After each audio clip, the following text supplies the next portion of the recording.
Après une journée entière de marche sous un soleil pesant, Kiba et Erika atteignirent enfin les hauteurs d'une colline rocheuse. Devant eux s'étendait la ville portuaire d'Aquarion, autrefois capitale florissante du royaume d'Aquarie.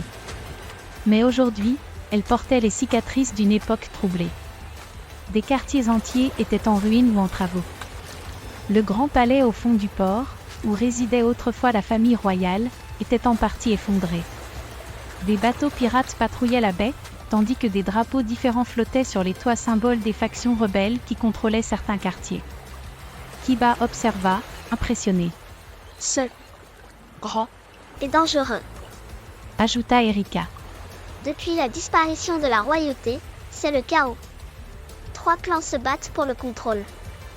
Mais au centre, il y a encore un endroit neutre, la guilde des aventuriers d'Aquarie. C'est là qu'on va. Ils descendirent vers la ville. Les rues étaient vivantes mais tendues. Marchands, soldats de fortune, réfugiés et voleurs se croisaient en permanence. Certains lançaient des regards curieux à Kiba, un enfant inconnu, aux habits poussiéreux, mais avec une étrange écharpe de plumes brillantes autour du cou. Erika l'entraîna à travers une série de ruelles, jusqu'à une grande bâtisse en pierre et bois, au toit bleu et or.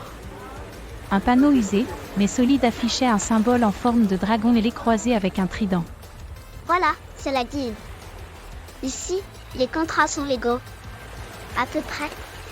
Les aventuriers de toute race passent ici. Si on veut t'inscrire, c'est maintenant. Kiba regarda l'imposant bâtiment. Et si je suis trop jeune? On mentira. T'inquiète, j'ai l'habitude. Elle poussa la lourde porte. À l'intérieur, un brouhaha animé remplissait la salle principale. Des aventuriers en armure ou en vêtements colorés buvaient, lisaient des avis de mission ou se disputaient. Des affiches de monstres couvraient les murs. Et au fond, un grand comptoir où siégeait une sirène à lunettes, l'air strict. Elle s'appelle Salia, Dit d'un ton neutre Erika. Bienvenue à la guilde d'Aquarie. Raison de votre visite? Dit-elle sans lever les yeux. Erika s'avança, un grand sourire aux lèvres. je viens inscrire ce petit prodige. Nom, Kiba Wolf. Race, inconnue. Rang demandé? Aucune idée. Mais il a fracassé un verre de sable rancé avec un point lumineux. À toi de voir ce que tu fais de ça.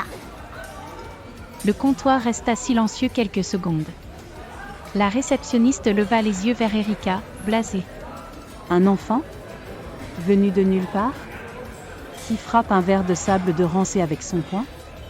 T'as bu quoi, aujourd'hui? Je suis sérieuse. J'étais là.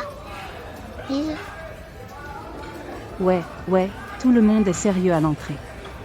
T'as une preuve? Un témoin? Une autorisation parentale?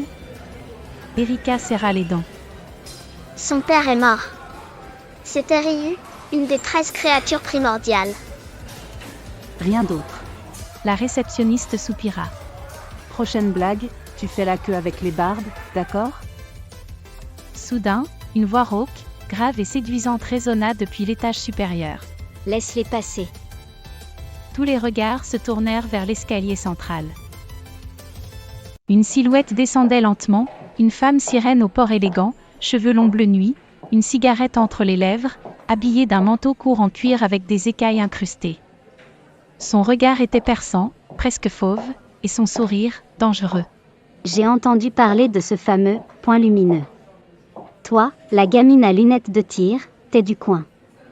Mais lui, il a l'aura d'un vieil esprit et l'énergie. Brute. C'est rare. Très rare. Elle s'arrêta à quelques pas du comptoir, fixa Kiba, puis Erika. Kiba ne dit rien.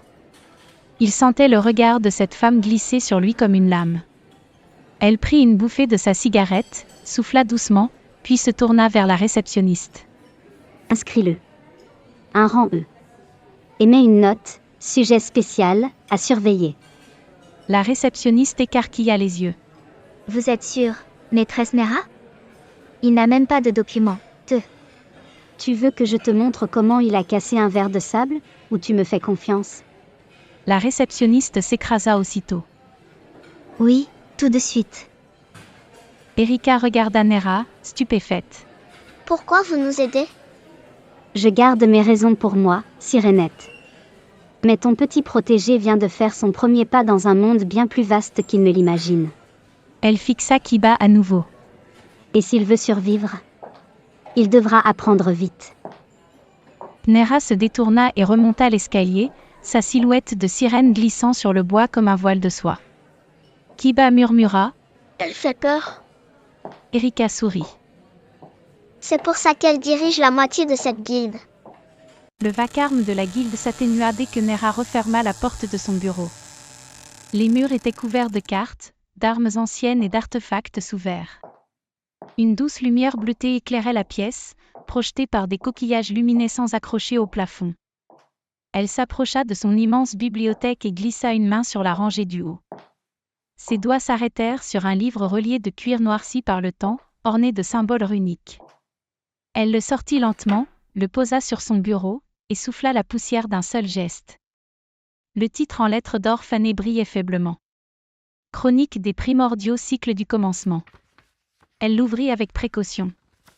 Les pages étaient fines, presque transparentes, et remplies de dessins, de cartes anciennes, de glyphes oubliés. Elle feuilleta jusqu'à une page marquée par un ruban bleu. Au centre, un dessin ancien d'un loup blanc gigantesque, auréolé d'ailes célestes, occupait toute la page. Autour de lui, 12 autres créatures aux formes mystérieuses. Dragons, serpents marins, arbres vivants, faucons semblent l'encercler. En dessous, un nom était inscrit en alphabet ancien, mais Nera le lisait sans difficulté. Ryu, roi des 12 créatures primordiales. Elle resta silencieuse un moment, tirant doucement sur sa cigarette. Puis elle ferma les yeux et murmura. Ryu, tu avais donc un héritier. Et tu l'as envoyé seul dans ce monde en ruine. Elle referma le livre. Alors le destin se remet en marche. De retour au comptoir, la réceptionniste, visiblement encore un peu nerveux après l'intervention de Nera, tendit un petit objet à Kiba. Voilà ta carte de guilde. C'était une plaque rectangulaire en métal sombre, incrustée d'un cristal lumineux au centre. Son nom était gravé en lettres simples. Kiba Wolfram. Elle te sert d'identifiant. Garde-la toujours sur toi. Elle peut résister au feu, à l'eau, au coup, mais pas à la perte d'un bras, alors évite de te faire couper. Kiba haussa un sourcil, un peu inquiet. D'accord. Erika ria doucement. Et les rangs, ça marche comment? Demanda-t-il.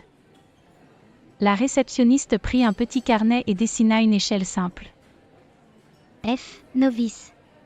E. Débutant confirmé. D. Aventurier ordinaire. C. Élite de terrain. B. Chef de groupe. A. Élite indépendante. S. Légende régionale.